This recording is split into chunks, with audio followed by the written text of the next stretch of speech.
kita lagi di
bukan tadi.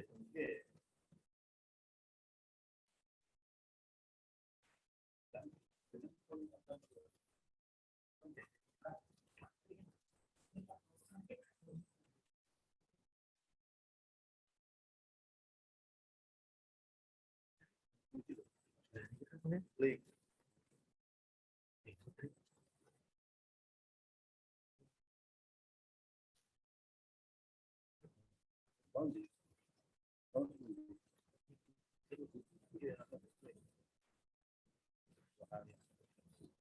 Nah,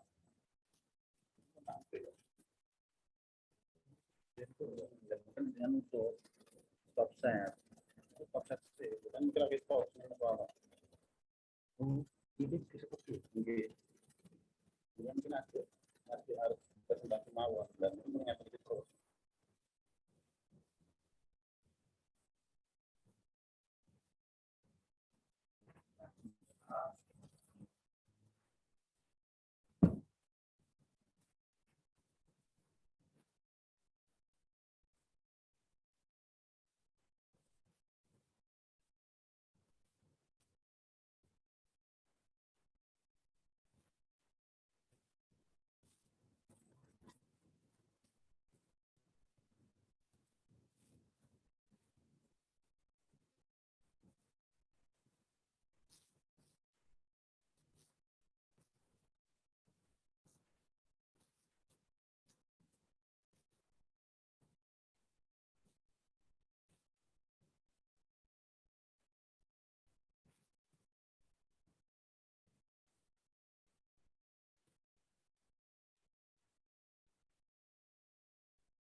Assalamualaikum, selamat siang Mas Wawan.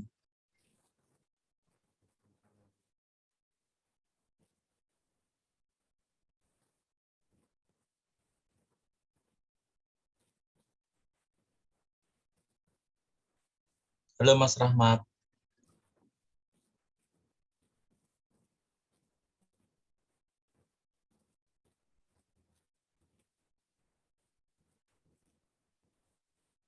Halo Mas Rahmat. Bapak. Pak Isaryanto. Kok nggak nyala kameranya? Oh, sekedap.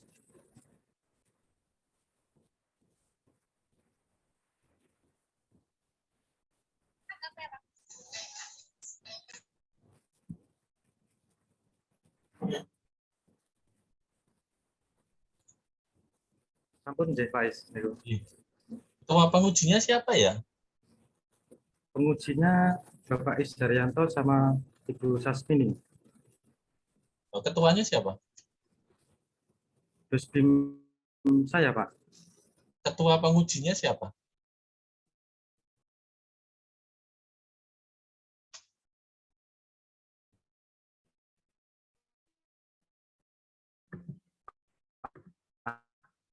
Halo Pak Is. Halo Bu Sasmini. Maaf tak tinggal sholat dulu. Ya. Joko.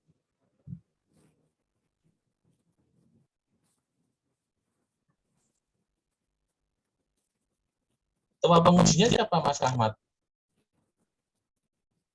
Anda kok putus-putus jaringannya? Boten ngertos niku, Pak.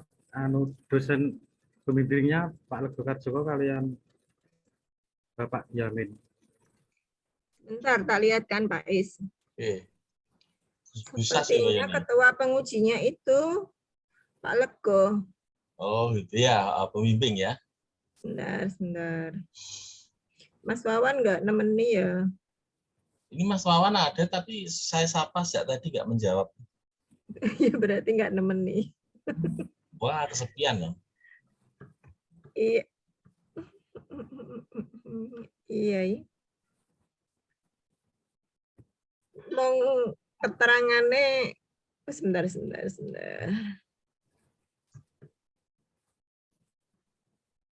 Baca surat tugas. Ketua pengujinya Pak Lego. Iya.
Assalamualaikum Pak Is, Usas.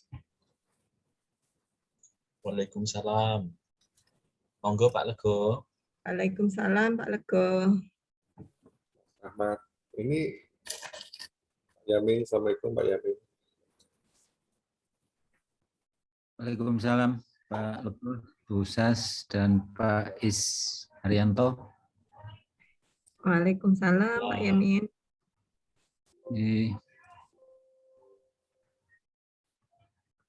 Monggo Pak Yamin di Loh, saya cuma jadi peserta kok.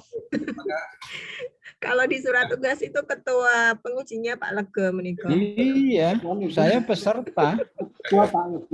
ya, saya nggak gagas. Maaf. Ini baik, sudah lengkap ini pengujinya.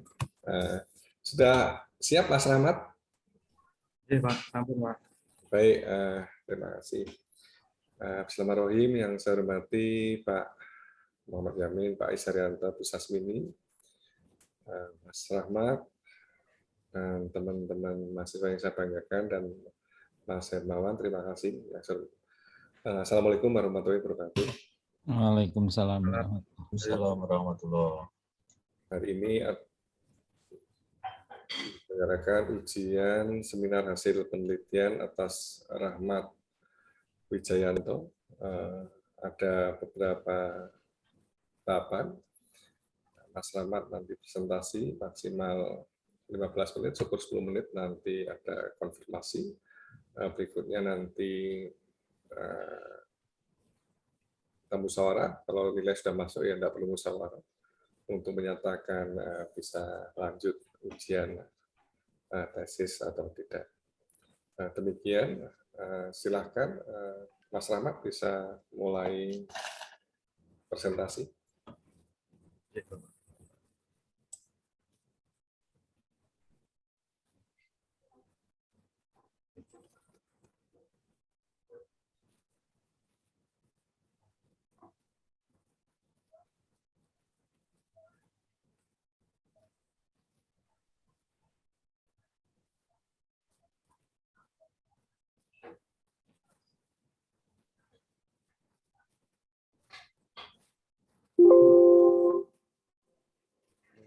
Assalamualaikum warahmatullahi wabarakatuh.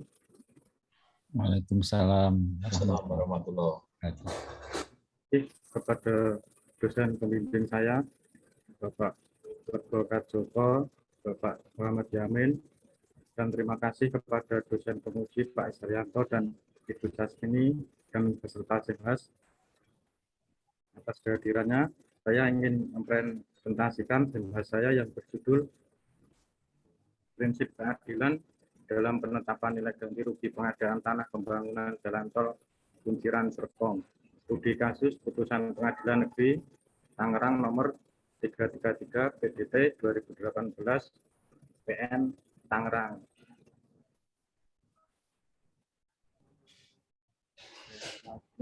Bab 1 pendahuluan, yaitu latar belakang masalah pertanahan di negara Indonesia merupakan suatu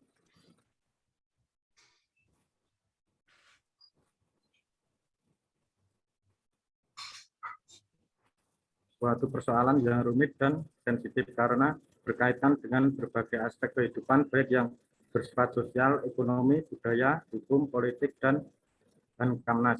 Untuk mengatasi berbagai macam masalah pertanahan yang ditimbulkan dan meningkatkan kegiatan pembangunan nasional yang berkelanjutan, diperlukan dukungan berupa jaminan kepastian hukum di bidang pertanahan. Dalam memberikan jaminan kepastian hukum tersebut, pemerintah harus berpedoman pada Undang-Undang Nomor 5 Tahun 1960 tentang Peraturan Dasar Pokok Agraria dan selanjutnya disebut UUPA, dan Perpres Nomor 71 Tahun 2012 tentang penyelenggaraan pengadaan tanah bagi pembangunan untuk kepentingan umum. Pengadaan tanah untuk kepentingan umum bertujuan menyediakan tanah bagi pelaksanaan pembangunan guna meningkatkan kesejahteraan dan kemakmuran bangsa, negara, dan masyarakat dengan tetap menjamin kepentingan hukum pihak yang berhak. Undang-Undang tentang pengadaan tanah bagi pembangunan untuk kepentingan umum, Undang-Undang Nomor 2 Tahun 2012, LN Nomor 2 Tahun 2012, PLN Nomor 5280 pasal 3. Selanjutnya baruan penelitian penulis Febriadi 2014 tesis program studi magister kenotariatan Fakultas Hukum Universitas Brawijaya dengan judul penelitian harga dalam pemberian ganti kerugian hak atas tanah dan atau bangunan sosiologis dalam pengadaan tanah untuk pembangunan jalan tol studi di Kelurahan Madiopuro, Kota Malang. Metodenya yuridis normatif dengan pendekatan yuridis sosiologis. Kesimpulannya, penentuan nilai harga pemberian ganti kerugian yang ditetapkan oleh pelaksana pengadaan tanah P2T berdasarkan kepada penilaian tim penilai appraisal. Dalam hal ini pelaksana pengadaan tanah tidak melakukan tawar-menawar terkait besaran nilai harga yang ditetapkan tersebut apakah sudah adil atau tidak, karena tidak menutup kemungkinan ada kesalahan penilaian terhadap objek pengadaan tanah. Hal ini terbukti adanya kesenjangan nilai harga terhadap rumah Hadi Mulyono yang bangunannya ditafsir 160.545.000 dan rumah Kumis Hendri bangunannya ditafsir 220.284.000. Perbedaan peneliti terdahulu menjelaskan mengenai pengadaan tanah tidak melakukan tawar-menawar terkait besaran nilai harga yang ditetapkan tersebut, sehingga ketidakadilan asas audit lateram partem atau dikenal juga asas keseimbangan, sedangkan penelitian sekarang sama tidak ada keadilan karena tidak ada asas keseimbangan. Yang kedua, penulis Agus Operasi 2009 Universitas Diponegoro Semarang dengan judul pelaksanaan pemberian ganti metode yuridis kerugian terhadap hak atas tanah yang terkena proyek pembangunan Waterfront City di Kabupaten Sambas, Provinsi Kalimantan Barat. Metodenya yuridis normatif. Kesimpulan, dalam pengadaan tanah untuk proyek tersebut, pemerintah telah memberikan ganti kerugian yang sesuai dengan yang diinginkan oleh pemilik atau pemegang hak atas tanah dan tetap menjunjung tinggi penghormatan terhadap hak atas tanah. Dapat dinilai bahwa sampai saat ini pemerintah masih mengutamakan musyawarah, tidak menempuh upaya ganti rugi. Perbedaan peneliti terdahulu menjelaskan tidak ada nilai aspek keadilan, pemerintah masih mengutamakan musyawarah dan tidak menempuh upaya konsinyasi proses jual beli dengan melibatkan dua belah pihak dengan penjual mendapatkan komisi. Kemudian penelitian sekarang tidak menempuh upaya konsinyasi. Selanjutnya, rumusan masalah yaitu mengapa penetapan ganti rugi putusan Pengadilan Negeri Tangerang nomor 333 PDT 2018 PN Tangerang dalam pengadaan tanah untuk pembangunan jalan tol Kunciran Serpong tidak berkeadilan. Kedua, bagaimana seharusnya penetapan ganti rugi putusan Pengadilan Negeri Tangerang nomor 333 PDT 2018 PN Tangerang dalam pengadaan tanah untuk pembangunan jalan tol Kunciran Serpong yang berkeadilan. Bab 2, tinjauan pustaka, landasan teori. Di sini ada dua, yaitu teori keadilan. Keadilan bisa didapatkan dalam karyanya Nicomachean Etik, Politik, dan Retorik Filsafat Hukum Aristoteles. Meski dianggap sebagai inti dari filsafat hukumnya, karena hukum hanya bisa ditetapkan dalam kaitannya dengan keadilan. L.J. van Apeldoorn 1996 mengantar ilmu hukum, cetakan ke-26, Pratnya Paramita Jakarta halaman 11-12. Yang kedua, teori penemuan hukum. Di sini penemuan hukum adalah proses pembentukan hukum oleh hakim atau aparat hukum lainnya yang ditugaskan untuk penerapan peraturan hukum umum pada peristiwa hukum konkret. Mertokusumo Sutikno 2010, penemuan hukum edisi kelima, cetakan pertama, Liberty Yogyakarta halaman 49.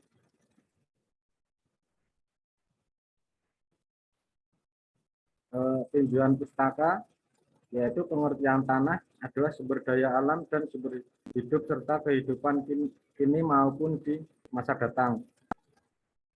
Manulang Rinto 2000 segala hal tentang tanah, rumah, dan perizinannya.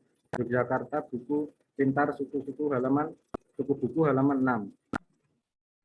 Tanah bagi rakyat adalah basis paling elementer yang menentukan hidup dan matinya manusia. Tanah adalah pijakan fundamental yang menentukan kelangsungan hidup manusia. Yang pertama, tanah adalah tempat manusia mendirikan rumah. Di atas tanah dan dalam rumah ia tinggal,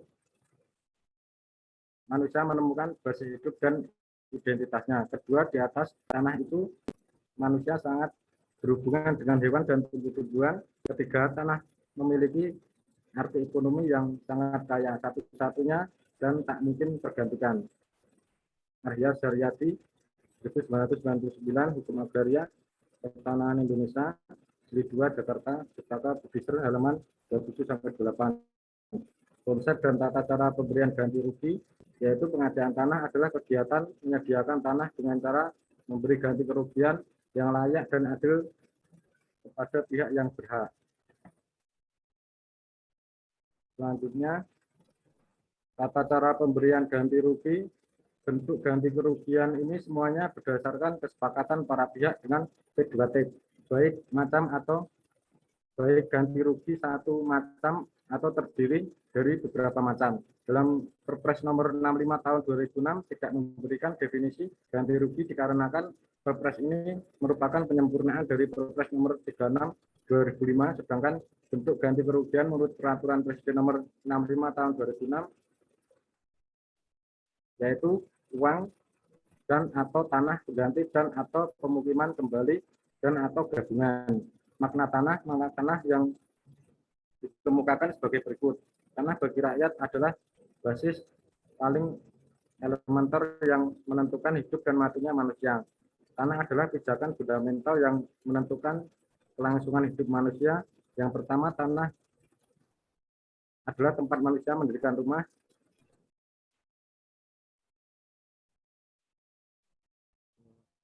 Di atas tanah dan dalam rumah ia tinggal, manusia menemukan basis hidup dan identitasnya. Kedua, di atas tanah itu manusia berhubungan dengan hewan dan tumbuh-tumbuhan. Ketiga, tanah memiliki arti ekonomi yang sangat kaya, satu-satunya dan tak mungkin tergantikan. Mas langsung masuk hasil penelitian, Mas. Oke. Selanjutnya, hak atas tanah.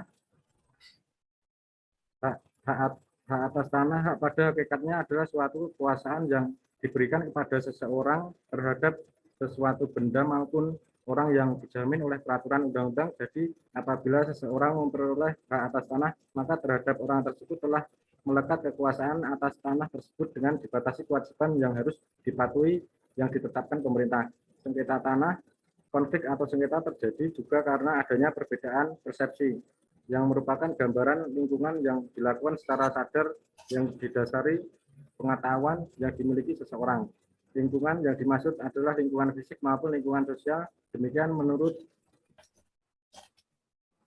Kunjoro Ningrat. Sengketa adalah perselisihan yang terjadi antara dua belah pihak atau lebih karena merasa diganggu dan merasa dirugikan pihak-pihak tersebut untuk penggunaan hak dan penguasaan atas tanahnya yang diselesaikan melalui musyawarah atau melalui pengadilan. Sedangkan masalah pertanahan lebih bersifat teknis pada aparat pelaksanaan berdasarkan kebijakan maupun peraturan yang berlaku. Kusmadi Murad 1991, penyelesaian sengketa hukum tanah, Bandung, alumni, halaman 23. Selanjutnya, hak guna bangunan.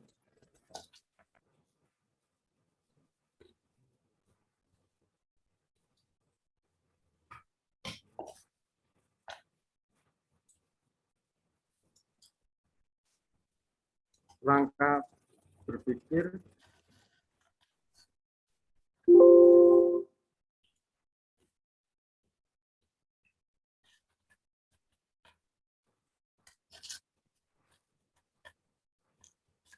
Rangka berpikir di sini yang pertama penetapan nilai ganti rugi, yaitu tanahnya turun lagi, putusan pengadilan negeri, lalu teori John Rowell menuju ke putusan pengadilan negeri, selanjutnya keadilan hukum, dibagi dua, yaitu penetapan ganti rugi putusan Pengadilan Negeri Tangerang nomor 333 PDT 2018 dalam pengadaan tanah untuk pembangunan jalan tol Kunciran Serpong tidak berkeadilan. Yang kedua, penetapan ganti rugi putusan Pengadilan Negeri Tangerang nomor 333 2018 dalam pengadaan tanah untuk pembangunan jalan tol Kunciran Serpong yang berkeadilan. Metode penelitian ini bertujuan untuk menganalisis dan merumuskan penyebab ganti rugi putusan Pengadilan Negeri Tangerang nomor 333 2018 PN Tangerang dalam pengadaan tanah untuk pembangunan jalan tol Kunciran Serpong tidak berkeadilan dan penetapan ganti rugi yang seharusnya putusan PN Tangerang nomor 333 agar berkeadilan. Penelitian ini termasuk penelitian normatif, teknik pengumpulan data, wawancara, dan studi dokumentasi. Alat pengumpul data menggunakan studi pustaka, library riset, dan pedoman wawancara analisis data menggunakan metode kualitatif. Pembahasan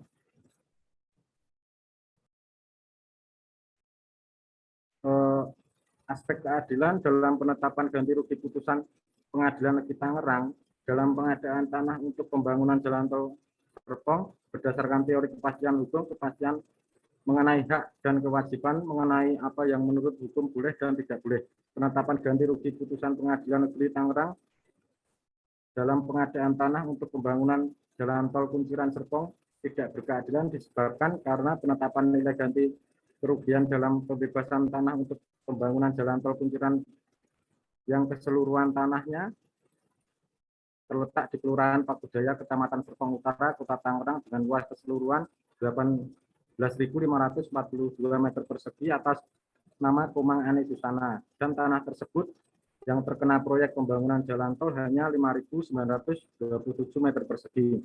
Terjadi beberapa kesalahan yang dilakukan oleh tim penilai atau appraisal, yaitu satu, appraisal menjawab bahwa tanah-tanah tersebut kepemilikannya berbeda-beda dan bukan atas nama satu orang, sebagaimana yang disampaikan oleh appraisal. Dua, appraisal secara tidak cermat dalam melakukan dan mengeluarkan penilaian ganti kerugian dengan dataran sementara faktanya disampaikan ganti rugi dengan menyatakan bahwa tanah ladang, sawah, empang, sementara faktanya kondisi tanah tersebut adalah tanah kosong, dataran sementara faktanya di atas tanah tersebut terdapat bangunan semi permanen berupa dapur dan gudang. Berdasarkan pertimbangan hakim, maka ganti kerugian untuk tanah pemohon yang dapat dikabulkan hanya terhadap tanah nomor bidang 3 saja, yang sebelumnya dihargai 2.931 kali 1.142 per meter persegi sama dengan 3.347.202 menjadi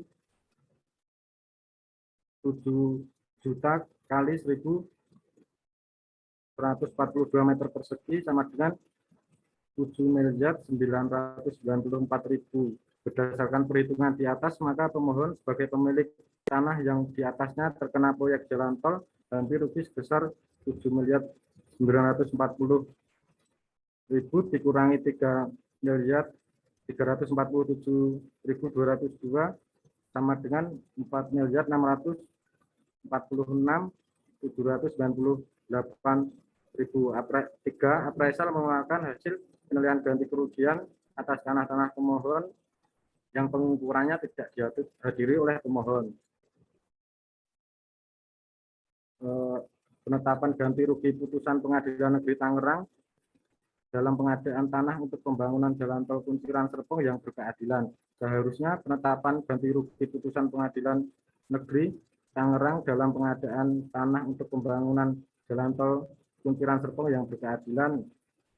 Penetapan ganti rugi putusan PN Tangerang nomor perkara 333 2018 dalam menaksir ganti kerugian atas bidang tanah selain harus punya SJUP juga secara fakta harus ada dasar dalam menilai.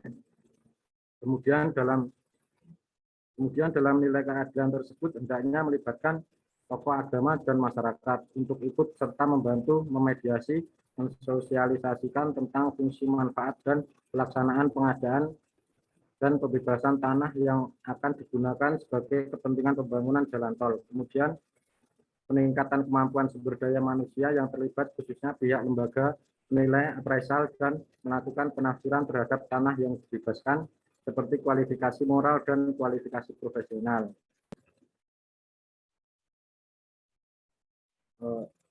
Maaf yang tadi ini yaitu bab 5 penutup.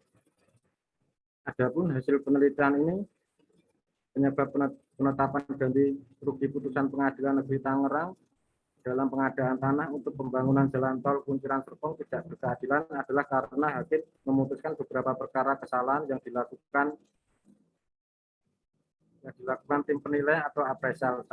Appraisal menyebutkan kepemilikannya berbeda-beda dan bukan atas nama satu orang. 2. Appraisal secara tidak cermat menyebutkan penilaian ganti kerugian tanah ladang sawah empang sementara faktanya kondisi tanah kosong dataran. 3. Appraisal mengeluarkan nilai penilaian ganti kerugian atas tanah pemohon yang putusan Pengadilan Negeri Tangerang dalam pengadaan tanah untuk pembangunan jalan tol yang berkeadilan seharusnya peningkatan kemampuan sumber daya manusia yang terlibat, khususnya pihak lembaga penilai appraisal yang melakukan penafsiran terhadap tanah yang dibebaskan, seperti kualifikasi moral dan kualifikasi profesional. Cukup itu dari saya. Terima kasih. Sebentar.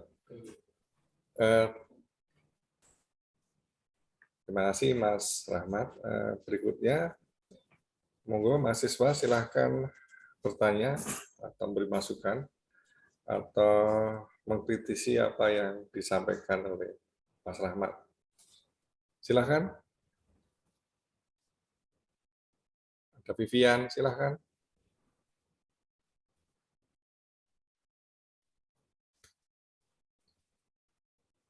Irfan Yudiarta, Rima Agustin, silahkan.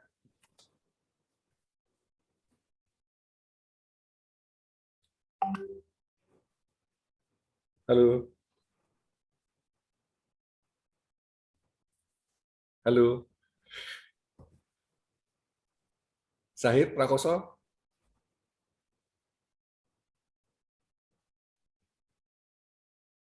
Ini temanmu semua, Mas Rahmat, yang hadir ini. Iya, Pak Do. Pada kemana?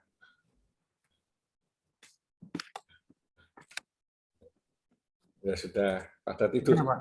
Enggak kedengar ini. Ya sudah, kalau tidak ada nanti mungkin ya sambil waktu untuk pertama, monggo Bu Sasmini silahkan bertanya kepada Rahmat Wijayanto.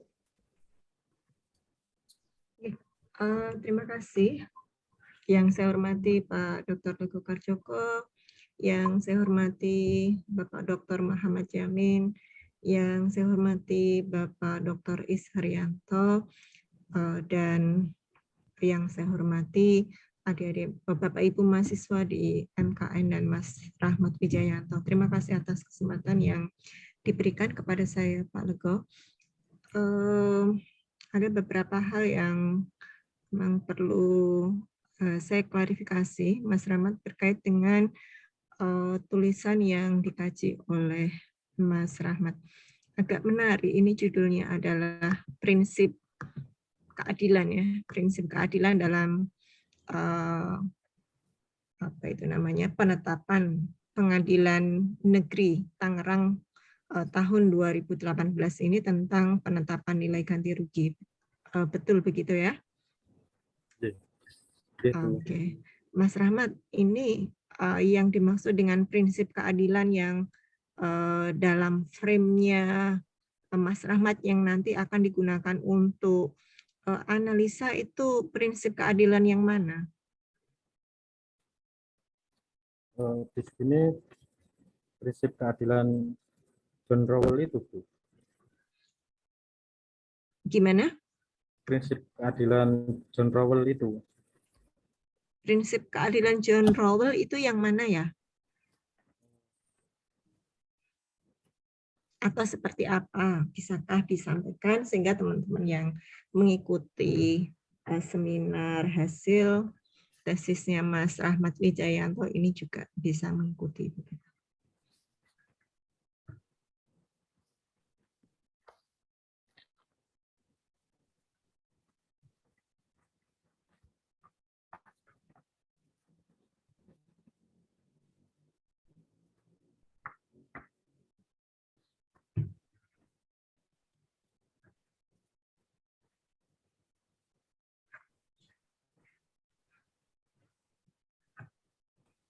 Benar, Bu.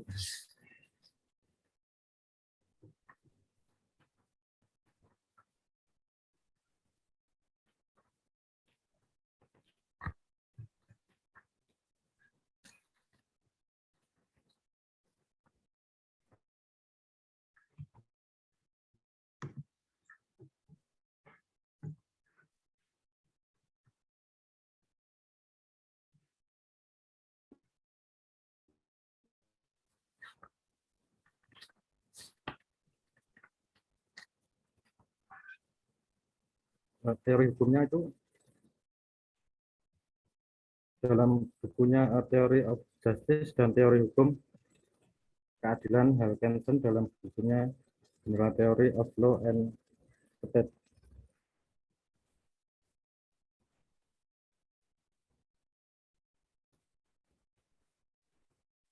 Oke, menurut John Rawls, keadilan itu seperti apa sih? Karena kan di landasan teori ini Mas Rahmat banyak ini mengemukakan banyak teori. Ada Aristoteles, ada Thomas Aquinas. Nah, kan tidak nampak di dalam landasan teori itu yang mau dipakai teorinya siapa begitu. Tadi makanya saya tanya teorinya John Rawls. Ya, teorinya John Rawls tentang keadilan itu seperti apa? Yang dimaksud John Rawls dengan adil itu ukurannya apa? Prinsipnya seperti apa?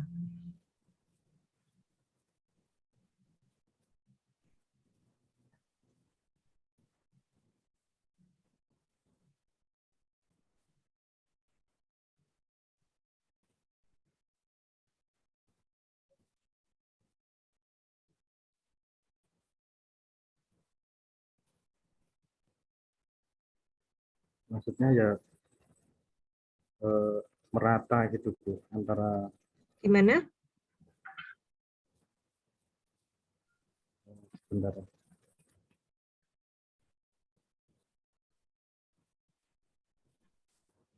Maksudnya menjelaskan bahwa kedua pihak itu dalam posisi masing-masing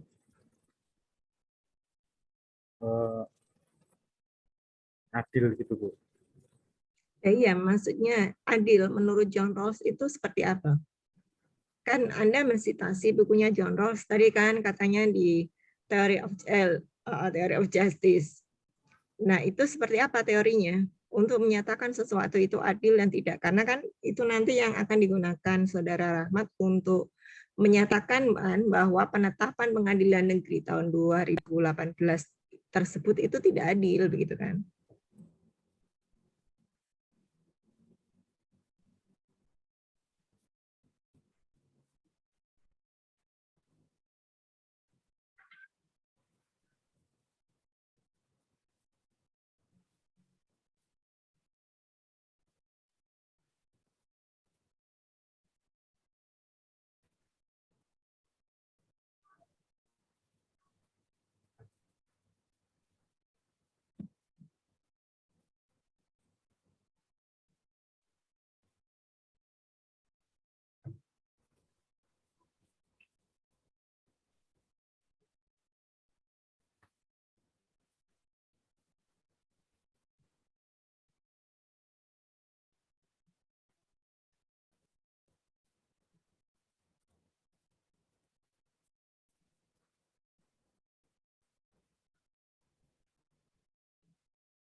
Monggo, Saudara Rahmat. Ini kan ujian ya, sudah ujian seminar hasil kan ya? Bukan Ya. waktunya lagi membaca toh? Ada dua itu ya Bu. Yang pertama, setiap individu memiliki hak yang setara dengan kebebasan dasar yang paling luas yang sama kebebasan untuk yang lain itu. Oke, nanti silahkan didalami lagi ya. Kalau memang itu yang digunakan untuk analisa. Kan tadi saya tanya mana yang digunakan, teori-teori mana, prinsip keadilan mana yang dipakai untuk analisa. Monggo itu juga menurut saya itu juga di landasan teori harus dikonkretkan dari berbagai teori keadilan yang saudara cantumkan di dalam landasan teori tersebut, mana yang dipakai begitu. Nah, kalau tadi saudara menyatakan, oh saya pakai teorinya John Rawls nih tentang keadilan, maka itu harus dieksplisitkan. Dan pertanyaan berikutnya, mengapa tidak menggunakan teori keadilan sosial versi Pancasila? Karena menurut saya begitu ya, untuk pengadaan tanah kepentingan umum dalam konteks ini pembangunan tol begitu kan ya, itu sebenarnya kan tidak lepas dari apa itu namanya konteks untuk ganti kerugiannya yang mensyaratkan layak dan adil itu kan tidak lepas dari konteks keadilan sosial juga begitu perwujudannya. Nah, mengapa tidak pakai itu? Mengapa kok menggunakan John Rawls, teori keadilannya John Rawls?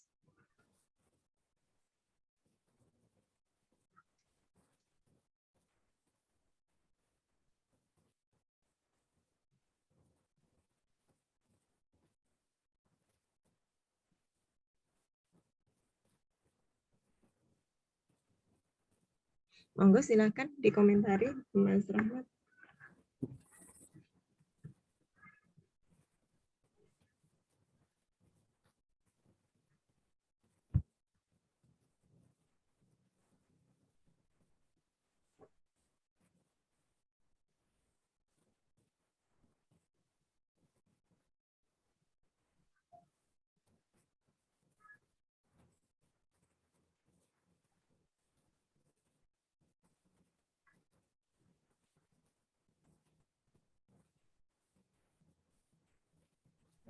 Karena itu ketidakkesetaraan sosial dan ekonomi harus diatur demikian rupa sehingga keduanya cukup diharapkan untuk menjadi keuntungan semua. Gimana? Saya tidak dengar ya. Apa volume laptop saya yang kurang? Bisa diulang? Karena ketidaksetaraan sosial dan ekonomi harus diatur sedemikian rupa sehingga keduanya cukup diharapkan untuk menjadi keuntungan semua individu. Seperti itu. Oke, apa hubungannya? Apa korelasinya? Prinsip kedua John Rawls tentang keadilan tersebut dalam konteks pemberian ganti rugi bagi masyarakat yang terkena dampak pembangunan jalan tol ini.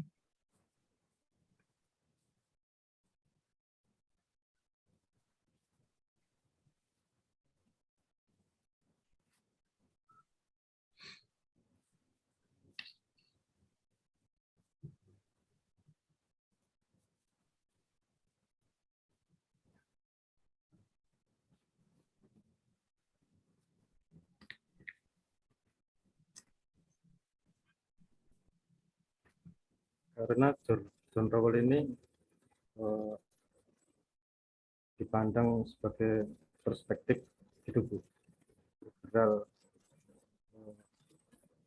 Keadilan itu adalah kebajikan utama dari hadirnya institusi sosial gitu. Oke.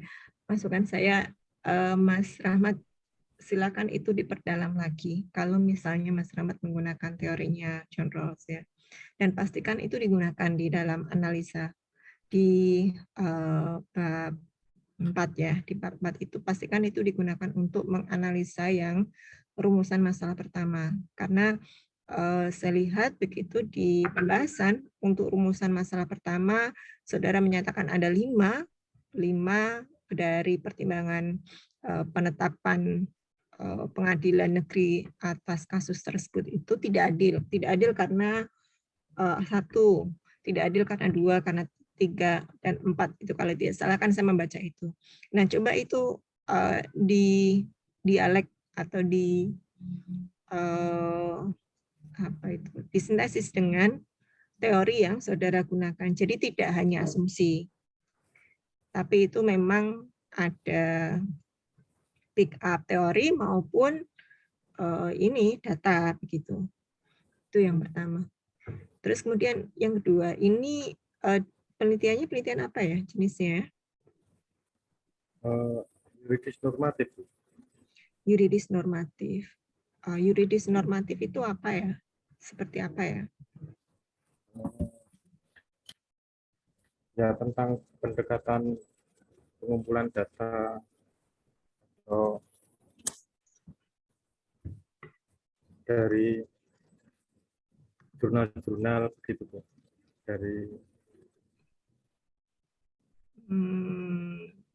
bisakah diperjelas?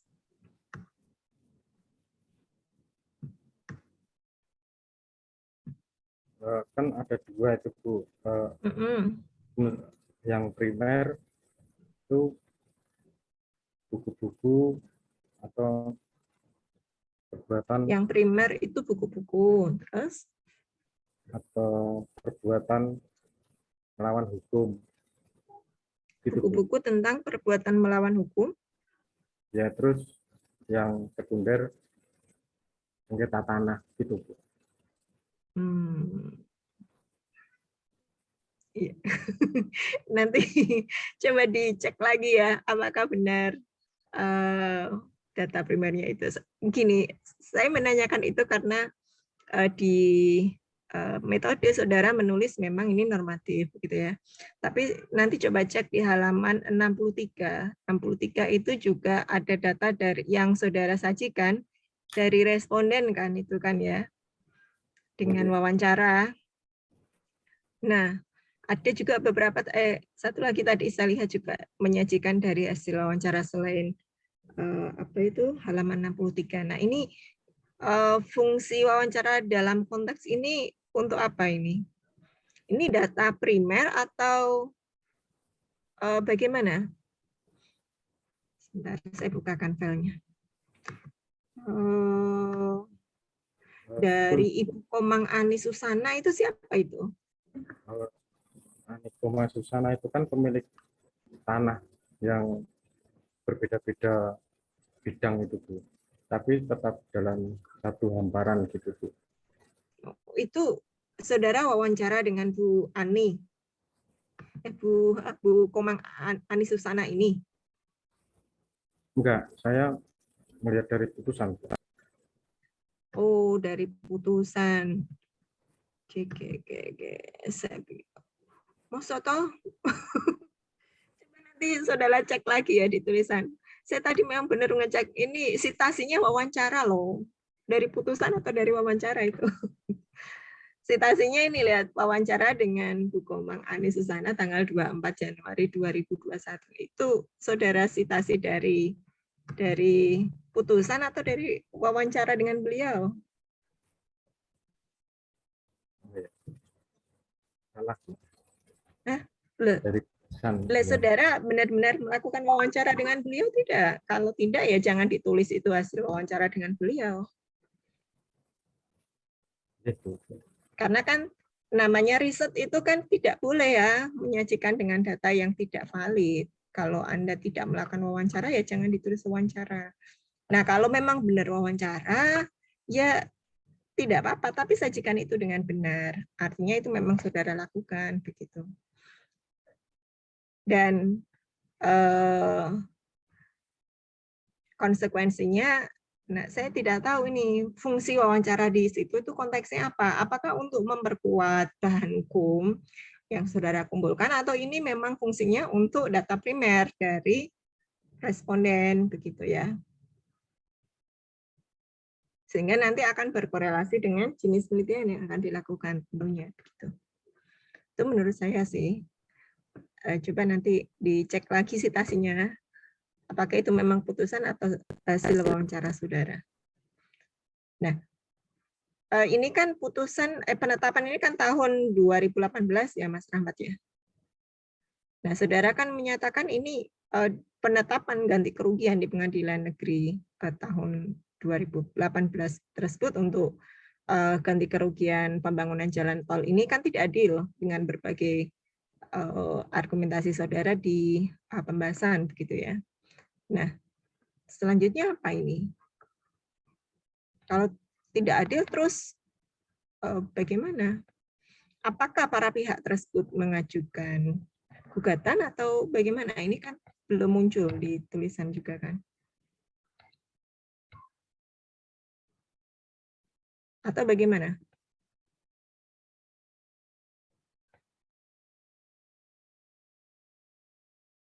Masih di mute ini, Mas Rahmat, Pak Rahmat.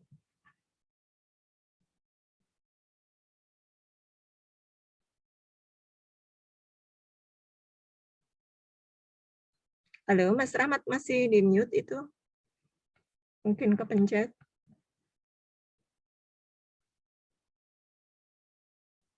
Oke, Bu. Itu kan bukan lanjut ya, Bu. Kayak ada gugatan lagi, terus dikabulkannya hanya satu bidang saja, yaitu dari 2.931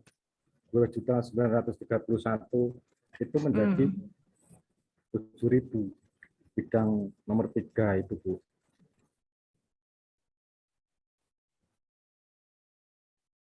Ini posisi kasusnya sekarang ini apa, pending atau bagaimana?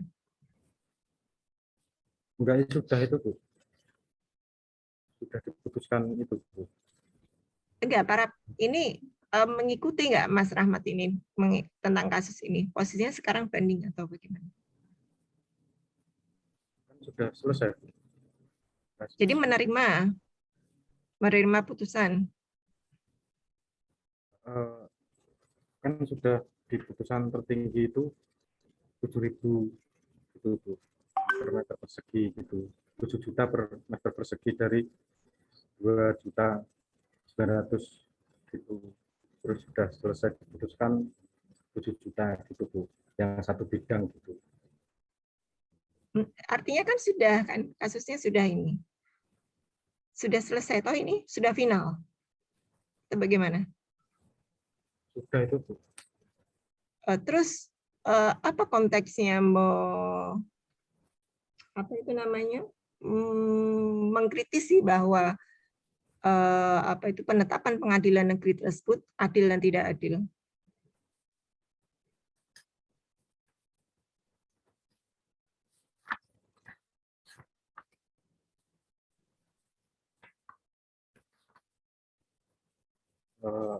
Itu kan tidak adilnya bagi hakim dalam menetapkan pelaksanaan putusan atau eksekusi. Aturan dari ketentuan appraisal perlu lebih cermat begitu, Bu, agar senantiasa hakimnya itu tidak melihat dari keterangan appraisalnya saja gitu, Bu, memutuskannya.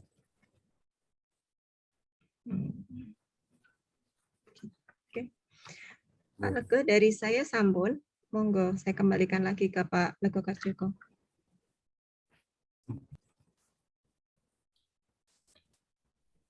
Matur nuwun Bu Sasmini. Ada mahasiswa lagi barangkali, mahasiswa yang bertanya sebelum ke Pak Isyarianto. Masih belum ada mahasiswa? Baik, monggo Pak Isyarianto, silakan. Terima kasih Pak Lego atas waktunya. Yang saya hormati Bapak Dr. Muhammad Yamin, yang saya hormati Ibu Dr. Sasmini, dan yang berbahagia Saudara Rahmat Wijayanto. Saya ingin mendiskusikan beberapa hal untuk rasionalitas dari tesis ini ya. Jadi ini asumsinya tesis ini sudah selesai risetnya ya. Namun ada beberapa hal yang perlu saya catat di sini ya. Saya akan sampaikan semuanya, nanti jika Anda merasa ada yang perlu direspon, silakan untuk direspon ya. Jadi kalau saya mengikuti dialog panjenengan dengan Dr. Sasmini tadi, itu kan yang dipersoalkan adalah putusan pengadilan ya, yang mana substansinya itu dianggap tidak adil dalam memberikan penetapan nilai ganti rugi pengadaan tanah. Tetapi kalau di judul awal itu seolah-olah pengadilan itu yang menjadi pihak yang memberi ganti rugi itu, ya. Padahal kan yang memberi itu adalah instansi yang melakukan pengadaan tanah kan ya. Nah, jadi bukan pengadilan. Ketika ada sengketa baru dibawa ke pengadilan gitu. Jadi supaya match dengan apa yang tadi didiskusikan, saya mengusulkan judulnya itu berubah menjadi penetapan nilai ganti rugi pengadaan tanah pembangunan jalan tol Kunciran Serpong dalam perspektif keadilan. Kemudian di sini saya usulkan untuk studi kasus ini dicoret karena studi kasus itu adalah pendekatan di dalam penelitian doktrinal. Ya. Ini sekaligus juga mengoreksi dari uraian Anda mengenai metode penelitiannya. Jadi harus dilihat kembali buku pedoman ya dan juga literatur metode penelitiannya. Jadi ini adalah menurut saya itu adalah jenis penelitian doktrinal atau penelitian normatif. Kemudian pendekatannya adalah pendekatan kasus, pendekatan perundang-undangan, dan pendekatan konsep. Pendekatan kasusnya itu adalah dalam kasus jalan tol ini, ya, dan lebih spesifik mengenai mengenai objek tertentu yang ada di dalam sebuah putusan pengadilan. Ya. Saya berusaha mencek ya di situsnya Mahkamah Agung itu saya temukan ada 136 perkara dari 2016 sampai 2020 ya. Di 21 ini ada 3 perkara terbaru ya. Saya tidak mencatat apakah ini termasuk yang kasasi ya. Tetapi ada putusan ini di dalam situsnya Mahkamah Agung. Kemudian pendekatan perundang-undangan adalah pendekatan unit analisisnya adalah menggunakan peraturan perundang-undangan sebagaimana dipahami oleh aliran positivisme hukum analitik. Jadi ada undang-undang, ada PP, ada perpres, macam-macam itu. Kemudian pendekatan konseptual yang paling penting adalah keadilan. Ya, tadi ada dialog soal itu ya. Nah, saya ingin tanya dulu, peraturan perundang-undangan di bidang pengadaan tanah itu apa saja, Mas? Apa? Ya? Undang-undang pokok agraria itu loh. Terus?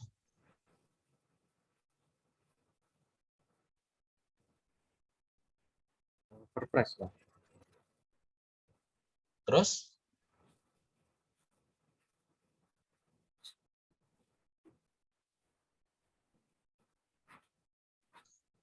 Saya khawatir Anda tidak menguasai persoalan ini ya. Jadi menyebutkan bahan hukum primer yang mendasari penelitian ini saja Anda tidak bisa. Ya. Mosok dimulai dari UPA gitu. Ya terkait dengan hak-hak atas tanah UPA ya. Tapi kan aturan-aturan pengadaan tanah untuk pembangunan demi kepentingan umum itu apa saja? Kalau perpres nomor berapa? Peraturan Menteri BPN itu ya Pak. Coba diurutkan dari hierarki yang tertinggi sampai yang paling rendah. Hierarkinya pertama UUD 45. Pasal berapa?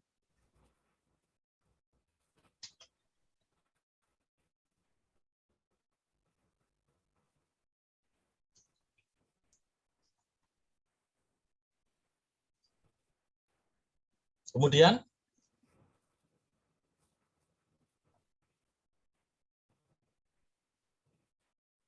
dari keputusan Presiden aja Pak itu.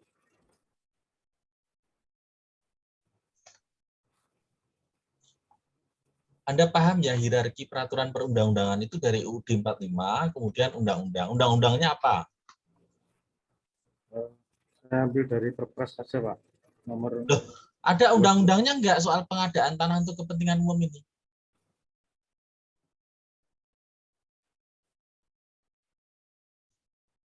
Undang-Undang Nomor 2 Tahun 2012 itu aja Pak. Undang-undang nomor 2 Tahun 2012. Oke.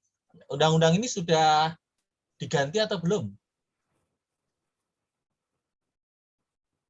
Itu kan meliputi pengukuran dan Iya, ya, oke. Undang-undang ini sudah diganti belum, Mas? diganti dengan Perpres itu ya Pak. Apa bisa undang-undang diganti Perpres?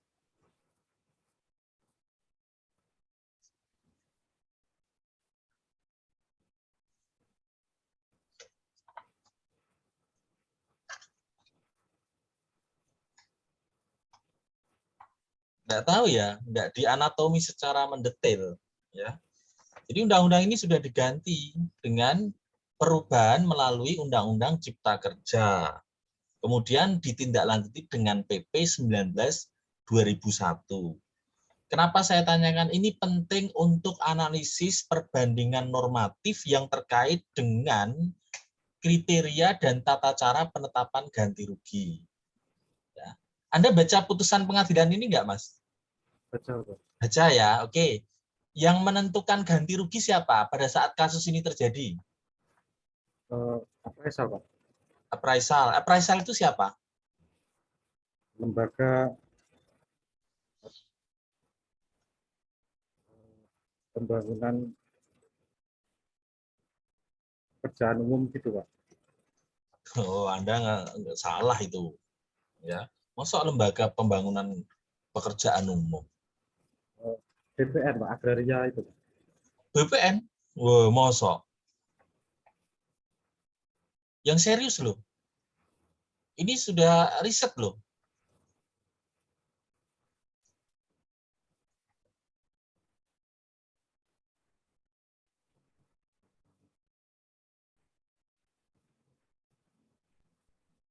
Nah, kemudian pendekatan konsep ya. Saya lanjut aja, Anda tidak bisa jawab soalnya. Anda gunakan teori John Rawls. Mas Rahmat, kalau kita baca teori itu usahakan buku aslinya atau minimal terjemahannya ya. John Rawls itu ngomong apa soal keadilan, dan jangan lupa ini sudah ditulis sudah lama ya, jadi setelah itu ada banyak kritik terhadap tulisan John Rawls. Anda harus baca juga kritik-kritik itu. Tadi Anda benar menjawab Bu Sasmini dengan mengatakan salah satu prinsip keadilan John Rawls adalah persamaan. Ya, itu yang disebut John Rawls sebagai posisi asali. Artinya setiap orang itu punya akses yang sama terhadap kebebasan dasar. Tapi John Rawls itu juga mengatakan untuk mencapai itu boleh ditetapkan adanya perbedaan-perbedaan. Supaya apa? Pemerataan dan kesejahteraan itu dapat tercapai. Jadi tesisnya John Rawls itu keadilan adalah fairness, justice as a fairness. Ya. Nah sekarang kemudian kalau dikaitkan dengan penetapan nilai ganti rugi itu ya, itu bagaimana kan gitu? Anda katakan di situ bahwa itu tidak adil kan gitu ya, tanpa kemudian Anda mengkaitkan adil itu dalam pengertian apa? Apakah fairness menurut John Rawls tadi dengan segala macam kritik-kritiknya atau seperti apa? Oleh sebab itu saya menyarankan Anda juga belajar ini ya, nulis kalimat yang baik ya. Ini coba ini kita lihat yang paragraf ini saja.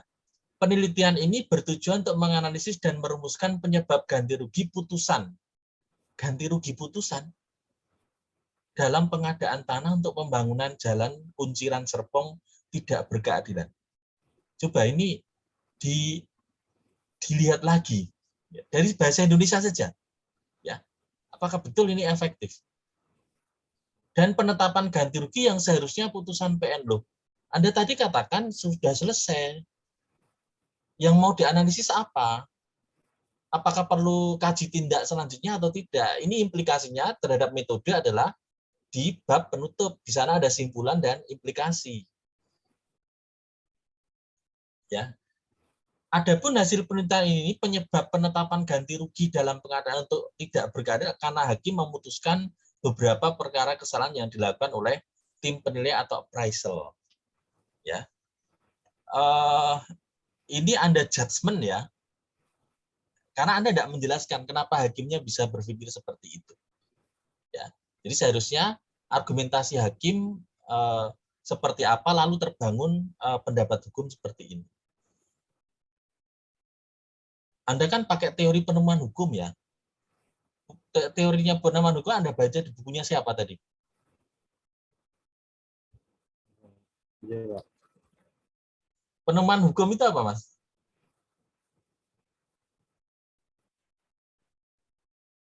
Penemuan hukum itu apa?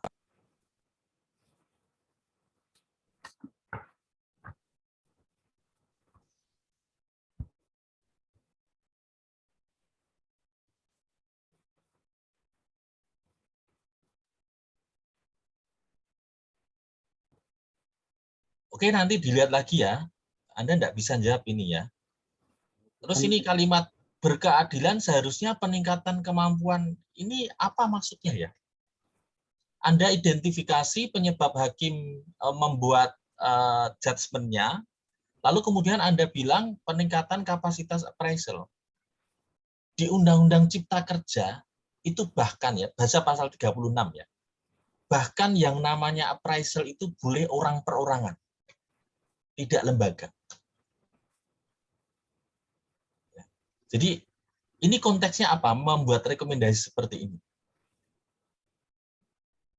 Kalau pengetahuan normatif Anda untuk menentukan nilai ganti rugi itu faktornya apa saja tuh, Mas? Secara hukum positif.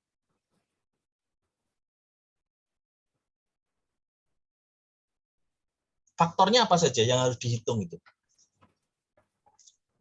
Itu kan yang appraisalnya itu kan salah, Pak, dalam menyampaikannya gitu. Enggak, harusnya secara hukum positif faktor apa saja yang harus diperhatikan ketika menetapkan nilai ganti rugi itu?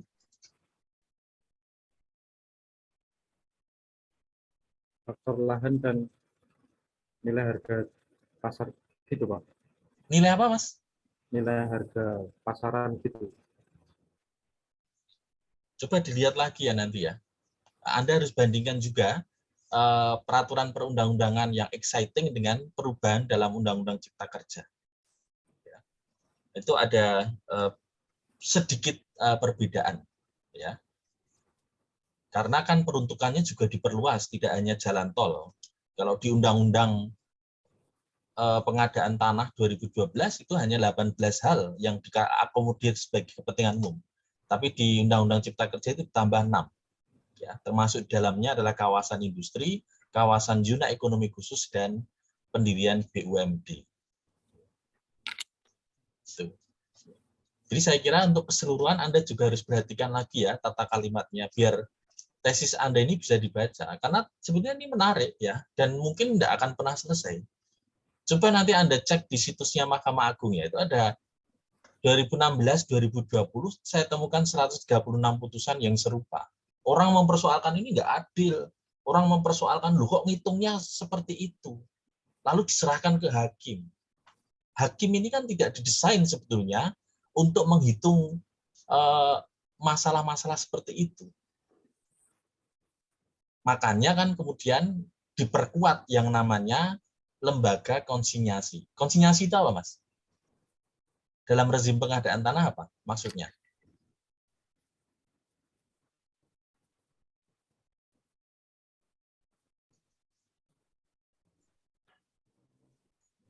Boleh nggak saya Memberikan barang begitu, Pak. gimana? Tindakan, Konsinyasi. Ya, ya. Ya, tindakan memberikan suatu barang pada pihak gitu, Pak, untuk dibuat pembangunan. Udah, Anda sudah kemana-mana bicaranya ya, sudah nggak fokus ya. Oke, nanti kalau mau konsultasi dengan saya silahkan ya. Tapi tolong nanti dicek betul ya, apa namanya, tegak lurus antara judul, rumusan masalah, dan pilihan-pilihan survei literaturnya. Ya. Sementara dari saya itu ya nanti bisa dicatat untuk dipahami lebih lanjut pada saat melakukan penambahan atau revisi. Demikian Bapak Dr. Lego Kerjoko, untuk waktunya terima kasih dan waktu kami haturkan kembali. Terima kasih Pak Is. Bajunya bagus, kuning, Golkar. Sekali lagi sebelum Pak Yamin, Vivian, Irwan, Setiawan Bima, mau berkomentar, makin hilang Mas temanmu Mas.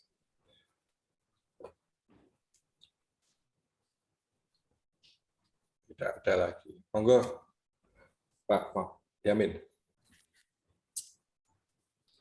Baik, Assalamualaikum warahmatullahi wabarakatuh. Matur nuwun Pak Lego atas waktunya, dan yang saya hormati Pak Is Haryanto dan Bu Sasmini yang telah memberikan banyak catatan. Seminar ini memang seminar aliran kebatinan kayaknya, karena pesertanya yang membatin semua, yang ujian ya seminar juga banyak membatin karena banyak diam. Jadi kayaknya memang aliran kebatinan semua hari ini.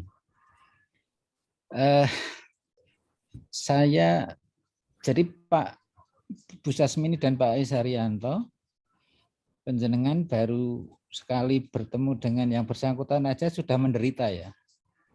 Betapa menderitanya saya selama hampir setahun ini ketemu dengan yang bersangkutan. Jadi sudah bisa dibayangkan penderitaan saya selama ini. Saya begini saja untuk Rahmat Wijayanto ya. Masukan-masukan yang disampaikan Pak Is Haryanto dan Bu Sas itu sangat mendasar, sangat prinsip. Jadi nanti tolong untuk mendapatkan perhatian dalam perbaikan. Jadi memang banyak hal yang harus diluruskan. Apa yang sudah Anda tulis di sini, Anda itu yang Anda tulis saja ditanya tidak bisa menjawab, apalagi yang di luar konteks gitu ya, agak jauh itu. Jadi itu Anda perlu banyak membaca dan belajar lagi tentang materi yang Anda tulis ya. Itu catatan saya. Kemudian juga dulu sebetulnya misalnya begini, Anda itu juga tidak fokus misalnya. Dulu saya minta, kan di bab depan itu sudah ada kebaruan penelitian. Kenapa masih ada subbab tentang penelitian yang relevan? Itu aja saya sudah sampaikan dulu berkali-kali. Itu kan sebetulnya penelitian relevan itu kan sudah hilang sekarang itu, tapi sudah diganti dengan kebaruan penelitian gitu di bab 1 itu sebelum rumusan masalah. Tapi kan Anda masih ada kebaruan, masih ada penelitian yang relevan, jadi dan isinya sama gitu loh. Jadi apa? Itu aja misalnya yang sederhana. Saya sepakat soal metode dan sebagainya nanti untuk disesuaikan, dan Anda juga namanya memang tidak terlalu paham ya. Dulu sampai saya bertanya itu sebetulnya Anda itu metode penelitian lulus atau enggak sebetulnya. Jadi kok anu banget itu. Yang dasar-dasar banget kok masih tertatih-tatih gitu. Nah, jadi anu aja, jadi pesannya nanti belajar banyak lagi, diperbaiki, dan saya tidak banyak memberi masukan lagi, nanti masukan dari Bu Sas dan Pak Is itu sudah terlalu banyak, supaya nanti menjadi perhatian saja untuk perbaikan, dan saya juga mencatat semua tadi perbaikan catatan, dan saya juga masih memberi catatan banyak lagi, nanti saya sampaikan aja filenya ya, di komen-komen saya ada semua. Jadi itu saja Pak Lego, karena saya juga membantu Pak Lego ini sebagai pembimbing, jadi saya berusaha untuk memperbaiki semaksimal yang saya mampu ya. Karena sebetulnya ya Anda sendiri yang akan menentukan kualitas sebuah riset atau tesis Anda. Mungkin begitu Pak Lego. Matur nuwun, saya kembalikan ke Pak Lego. Terima kasih Pak Yamin. Baik, ya langsung saja saya, daripada nanti saya minta lagi nggak dijawab lagi. Mahasiswa nggak ada yang tanya. Jadi gini Mas Rahmat, saya mencoba memfokuskan sekali lagi. Ini kan penetapan ganti rugi kan. Itu Pak Is bagus ya sudah. Apakah hakim punya kompetensi untuk menilai ganti rugi itu? Kamu sudah saya minta berkali-kali untuk membuka SPI 306, standar penilaian Indonesia mengenai penilaian tanah, pengadaan tanah. Itu kan ada indikatornya di situ. Memang banyak apresial yang menafsirkannya berbeda-beda terkait dengan SPI 306 ini. Yang itu kan PMK ya, dasar peraturan Menteri Keuangan. Yang kalau dari sisi ATM bisa dipertanyakan lagi apakah ini layak diatur di level Menteri Keuangan, apakah tidak di Perda atau di undang-undang gitu. Tapi tidak usah sampai ke sana. Baca aja itu banyak di googling itu. Nah, itu digunakan untuk menganalisis yang diputuskan hakim. Jadi yang putusan hakim itu apakah sesuai dengan SPI 306 atau tidak. Saya sampai hari ini ngelacak masih belum diperbarui ya, itu di 2016 atau 2015 itu sampai sekarang masih belum diperbarui lagi yang standar penilaian Indonesia mengenai pengadaan tanah itu. Jadi itu lebih ke situ saja biar enggak mana-mana itu dinilai aja bahwa apakah putusan hakim tadi mengenai ganti rugi itu sudah sesuai dengan SPI 306 atau tidak. Meskipun SPI 306 itu bisa pertanyakan lagi, apakah itu SPI 306 itu sudah adil atau tidak. Ada banyak perdebatan di situ yang mengatakan itu mengatakan sudah cukup fair untuk kasus Indonesia, ada yang belum juga, itu menarik juga. Itu aja biar paling tidak lebih fokus lagi. Juga harus hati-hati tadi ini tidak ada wawancara, kamu semua melihat putusan pengadilan, kamu nggak kemana-mana, kamu kan di Sragen saja kan. Jadi hati-hati dalam putus. Dan Mas Rahmat ya, untuk ke depan sebelum tahapan selanjutnya saya minta turnitinnya. Turnitinnya harus ada turnitin itu biar lebih valid, lebih originalitasnya lebih terjaga gitu. Gitu ya Mas, tadi yang metode tadi ya harus belajar lagi. Ya setidaknya ada kemajuan Pak Yamin, lebih ganteng daripada yang biasanya. Mas Rahmat ini. Dia mau SAP cukur dulu ini. Ya, ya tidak hanya cukurnya, tapi belajarnya juga diperkuat ya. Jadi itu Mas Rahmat dicoba disederhanakan saja bahwa putusan yang diputuskan di itu kan ada hasil appraisal itu mengacu ke SPI 306 atau enggak, kemudian hakim itu dalam menimbang juga mengacu ke sana atau tidak, itu aja sudah. Itu lebih simple barangkali. Kelihatannya kamu kalau diajak, ya nanti bicara kalau tidak aturan tidak adil, terserah kamu lah nanti. Daripada nanti tambah mumet, Pak Yamin tambah mumet, saya juga tambah mumet. Tapi kalau saya nggak saurusi, nggak bisa gagas Pak Yamin digagas itu sampai nggak bisa tidur, itu pikir kamu. Itu saja mungkin Pak Yamin, Pak Is dan Bu Sas nilai ke Mas Wawan sudah. Sudah di Mas Hermawan. Dikirim ke Mas Wawan.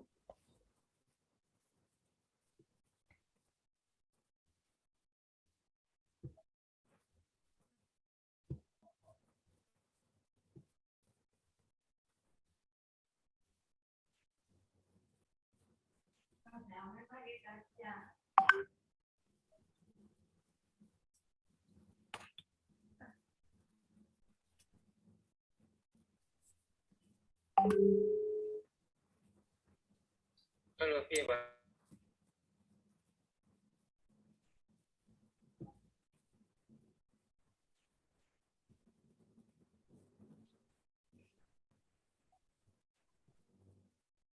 terus dulu.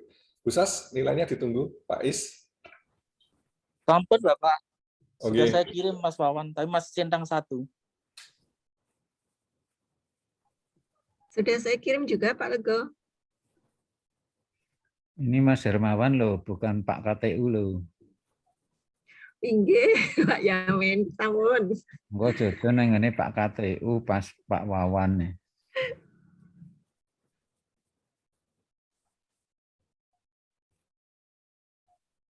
Mas Wawan ya, Bu Sas ya, Mas Hermawan ya. Nah iya, Nggih, sampun. Sampun Pak Lego. kelirunya ke Yang Pak. belum Bu Sas, Pak Is sudah masuk, Pak Yamin sudah, Bu Sas. Atau jangan-jangan Pak Hernawan Hadi malah ngirim.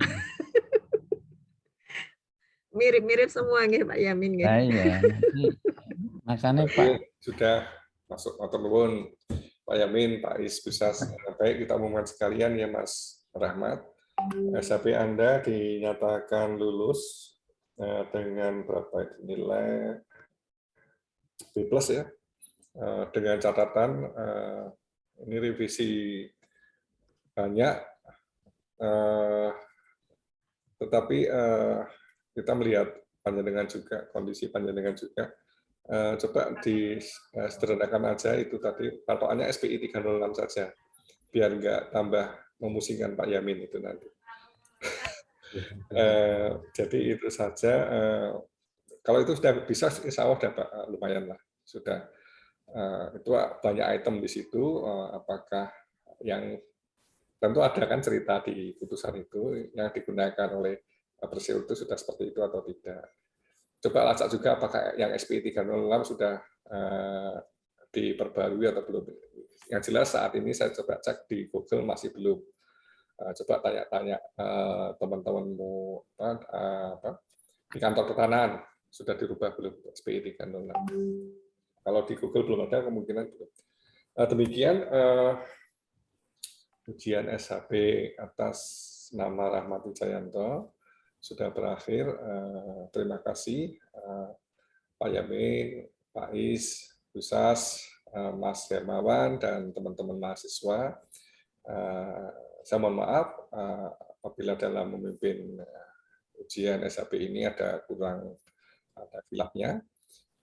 Dengan bacaan Alhamdulillahirabbil alamin, ujian SHB saya nyatakan ditutup.